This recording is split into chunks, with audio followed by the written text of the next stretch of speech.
Imagine that, being in a touring band for as long as you've been in one.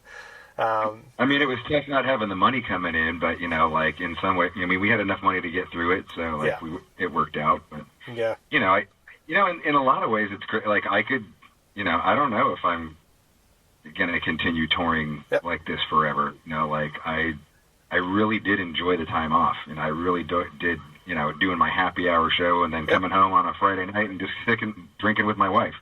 You know, it was cool. Yeah. And, you know, maybe that's what the future is. I don't know. I mean, certainly not the immediate future, but, you know, it was the first time in my life that I ever thought, like, wow, maybe I could do something else, you know, for this. Yeah. Wow. Cool. Well, I think, you know, anyone who's a Machine Head fan, they'd be just happy to see you come out and play whenever you want. So, you know, like, you can, if it's going to make you, if you feel like, you know, you've got a better, you know, a happier cycle or whatever it be, enjoying those simple things, then shit, that's got to transpire live. Like, you're going to be fresher, you're going to be happier, you're going to be, you know what I mean, and throw down that bit harder, man.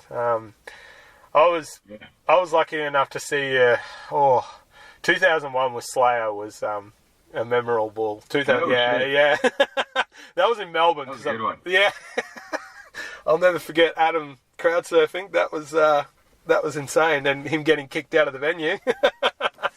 Okay. I remember, and I could see Adam getting booted out, and the security guard going.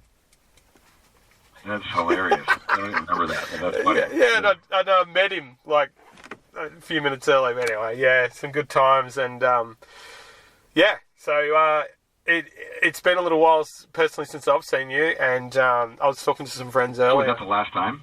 No, I saw you. Okay. No, I saw you.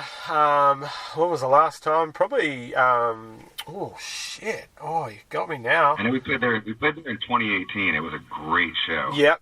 It was a really great show in 2018. Awesome, man. I'm up in Brisbane now, so yeah. Okay. I only seen you in Melbourne 3 or 4 times. Yeah, I think it was the Locust. Yeah, Brisbane's killer. I love Brisbane too. That's a great area. You guys got big spiders up there, man. You got big fucking spiders up there. Jesus. Fucking hell, dude. Yeah. It's The last time I was in Brisbane, I went jogging, and I got to the end of the path, and there was like a pole, like 2 poles, and I just put my hand up both poles, and I looked up, and there was a fucking spider like that big. I was like, holy! I jumped like 6 feet back. Yeah, man. Like, Jesus. Yeah, it's like this big yellow and black fucker. Well, it used to be called Van Diemen's Land, so it was, you know, it's a treacherous part of the world down here. You know, what do we got? Right. 7 out of the 10 most poisonous snakes in the world or something. So, you know, we've got a cute koala that's actually terrifying. You know, so oh man, well, hopefully, that's February thing. I think anyone who's a fan is going to be stoked about that. Yeah. That's what we're shooting for, February 2023. Dude, I'll be there, man. I will be there. Shit. Well, I always like to finish off with and you know, your 30 years of touring. What's the one tour story? Be it funny, crazy. What's the one memory that sticks out of all the 30 years? It's probably a dime bag story, you know, because we toured with Pantera twice back in the 90s, in the late 90s, and I mean, he was just such a fucking character, man. Like, just such a maniac. I mean, just drinking maniac and ripping guitar player. You know, I've told the one story a lot where he gifted me a guitar, so I don't know if I want to tell that story. Unless you haven't heard. Have you heard that story? Yes, I have. Yeah. Yes, okay. So there was another story where we went to. I'll tell you a second story. So we went to the clubhouse. I want to say it was around 2000, and they had just finished their last record, which was Reinventing the Steel. And we played Dallas, and him and Vinny always came out to the shows whenever we played Dallas. And then we see him after the show, and they're like, "Hey, come down to the clubhouse. You know, we'll be hanging and drinking and raging. So, you know, come on down." So we go down with them to the clubhouse. which was their strip club. They owned a strip. The two of them owned a strip club that was also a big bar, and so we're there and we're hanging, and he knows that I don't like, Dimebag always drank whiskey. He always drank Seagrams or Crown Royal, and I'm not a big whiskey fan. It always gives me a headache. Like, it makes me want to fight everybody. Like, I'm like, I don't want to. I like vodka. Yeah. And so Dimebag's like, he's like, you're not going to drink whiskey. I'm like, you can drink whiskey and I'll drink vodka. Like, we don't have to drink the same thing. He's like, no, fuck that, man. I want to drink fucking vodka with you then. So I was like, okay.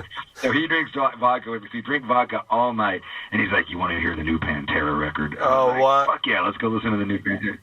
So he takes me into his, he's got a Cadillac Escalade, like those big old fucking SUV Escalades. Yeah, big bullhorns on the front of it, didn't he? Yeah. Yeah. So I get in there, and I'm like, he got a killer sound system, so he cranks it, and like we just sit there and basically listen to the whole new Pantera record. Wow. And this is unreleased. The record hasn't come out yet, so he's like, he wants to get my vibe, like, what do you think, and this, and I'm like, I'm telling him the songs that I think stand out, and to me, the song that really stood out was Goddamn Electric. Yes. Like I just thought, your faith is in whiskey and weed and Black Sabbath. It's goddamn electric. And I was like, that's fucking awesome. And so we sit there and we go back in and we're fucking drinking. We get hammered. We're fucking annihilated by the end of the night. We have a great time, and then like we got to go. We have a show. We have a show the next day. We're like, oh my god, we were so fucking hungover for the next show. And about a week later, I'm in Philadelphia, and I'm in Pittsburgh. I'm in Pittsburgh, and I go into my hotel room, and there's a box, and I was like, "What the fuck is this?" Because like, how does anybody know where I'm at? Like, I go under a fake name, and and there's a box in there, and I open up the box, and it's 4 liters of vodka, of the vodka that we were drinking that night. And it has a little note on it, and I open up the note, and the note says, "Hey, brother, it was great hanging with you the other night. Drink some of this on Dimebag, and, big love, your brother Dime, and remember, it's goddamn electric." Oh, man. And that was like, that was the type of dude he was. Yeah. You know what I mean? Like, you'd go out, hang with him, and then like a week later, you'd get fucking 4 bottles of vodka to drink with a note, like in your hotel room that he's fucking obviously went through some effort to like track me down, get my, Oh, what a guy, man. Yeah. And everyone says the same thing. Everyone that was close to him,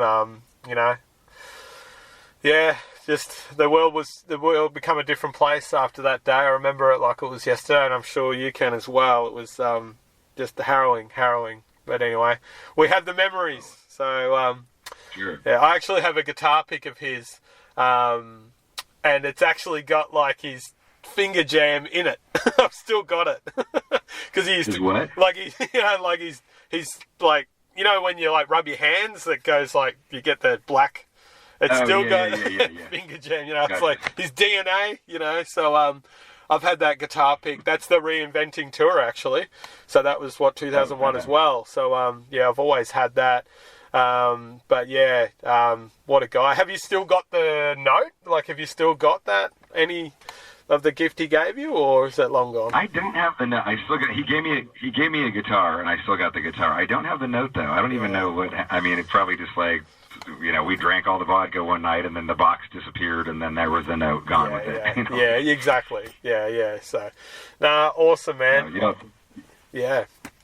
Well, awesome chatting to you, man. I really appreciate your time, and I'm absolutely stoked for you with the new record because it is ridiculous. I think any diehard fan is going to be well and truly nourished by it. I was pleasantly, it was nice on the palate, man. I was like, fuck, the bottom lip was going. I was, shit, this is good. So, well done, man. Well done. It sounds like a real labour of love went into it. And it's very metal, which is the best part. So, fuck. Yeah. So well done to you, man, because it's a feat to have gone through the last couple of years, but to have done it for 30 plus years is amazing, man. So well done. Yeah. Yeah. Awesome. Well, good talking to you, Simon. Yeah, thank you very much, mate. I really, really appreciate it. And I hope to catch you around, and I'll be at the next tour without a doubt. Kick ass. All right, man. All right, brother. Yeah, have a good one. Have a good Later. one. Dude. Bye. Take it easy. Bye.